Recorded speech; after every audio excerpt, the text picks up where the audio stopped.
Friends, good morning. ಇವತ್ತು ನಾನು ಮಾಡ್ತಾ ಇದ್ದೀನಿ ಮೂಲಂಗಿಯಿಂದ ಒಂದು ರೈಸ್ ಐಟಮ್, ಅಂದರೆ ರ್ಯಾಡಿಶ್ ರೈಸ್. ಮಕ್ಕಳು ತರಕಾರಿ ತಿನ್ನಲ್ಲ, ಏನಿಲ್ಲ, ಹಾಗಾಗಿ ರ್ಯಾಡಿಶ್ ರೈಸ್ ಮಾಡಿದ್ರೆ ತಿಂತಾರೆ. ಇವಾಗ ಮಾಡುವ ವಿಧಾನ: ಒಂದು ಬಾಣಲೆಯಲ್ಲಿ ಎಣ್ಣೆ ಹಾಕಬೇಕು. ಎಣ್ಣೆ ಕಾದ ನಂತರ ಸಾಸಿವೆ ಚಿಟಪಟ ಅಂತ ಸೌಂಡ್ ಬರಬೇಕು. ಆಮೇಲೆ ಕರಿಬೇವು, ನಂತರ ಒಂದು ಸ್ಪೂನು ಉದ್ದಿನಬೇಳೆ,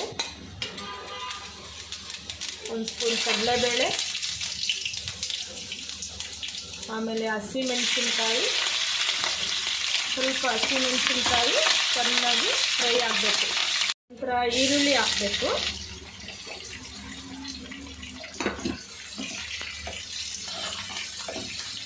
ಈರುಳ್ಳಿ ಚೆನ್ನಾಗಿ ಫ್ರೈ ಆದಮೇಲೆ ಕಟ್ ಮಾಡ್ಕೊಂಡಿರೋ ಮೂಲಂಗಿ ಅಂದರೆ ರ್ಯಾಡಿಶ್ ಹಾಕಬೇಕು. ರ್ಯಾಡಿಶ್ ಹಾಕ್ಬಿಟ್ಟು ಈ ಥರ ಫ್ರೈ ಮಾಡಬೇಕು. ಸ್ವಲ್ಪ ಮೂಲಂಗಿ ಎಣ್ಣೆಲಿ ಫ್ರೈ ಆದ ನಂತರ ಸ್ವಲ್ಪ ರುಚಿಗೆ ತಕ್ಕಷ್ಟು ಉಪ್ಪು, ಒಂಚೂರು ಚಿಲ್ಲಿ ಪೌಡರ್ ಹಾಕಿ ಈ ಥರ ಮಿಕ್ಸ್ ಮಾಡಬೇಕು. ಈ ಥರ ಒಂದು ಚಿಟಿಕೆ ಅರಿಶಿಣ,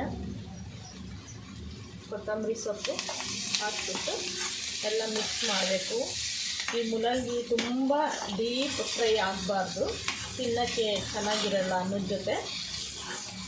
ಈ ಥರ ಇದಕ್ಕೆ ಅನ್ನ ಸೇರಿಸ್ಕೋಬೇಕು. ಅನ್ನ ಸೇರಿಸ್ಕೊಂಡ್ಬಿಟ್ಟು ಚೆನ್ನಾಗಿ ಕಲಿಸಿದರೆ ಮಕ್ಕಳಿಗೆ ತಿನ್ನೋಕ್ಕೆ ತುಂಬ ಚೆನ್ನಾಗಿರುತ್ತೆ. ನನ್ನ ಮಕ್ಕಳಿಗೆ ಮೂಲಂಗಿ ಅಂದರೆ ಫಸ್ಟ್ ಆಫ್ ಆಲ್ ಇಷ್ಟ ಇಲ್ಲ. ಈ ಥರ ಮಾಡಿಕೊಟ್ರೆ ಲಂಚ್ ಬಾಕ್ಸಿಗೂ ತಿನ್ನಲಿಕ್ಕೆ ತುಂಬ ಇಷ್ಟಪಡ್ತಾರೆ. ನೀವು ಒಂದು ಸಲ ಟ್ರೈ ಮಾಡಿ ನೋಡಿ. ಈ ಥರ ಆಗಿಬಿಟ್ರೆ ಆಮೇಲೆ ಸರ್ವ್ ಮಾಡಿ ಮಕ್ಕಳು ತುಂಬ ಚೆನ್ನಾಗಿ ಇಷ್ಟಪಟ್ಟು ತಿಂತಾರೆ. ಈ ವಿಡಿಯೋ ಇಷ್ಟ ಆಗಿದ್ದರೆ ಲೈಕ್ ಮಾಡಿ, ಸಬ್ಸ್ಕ್ರೈಬ್ ಮಾಡಿ.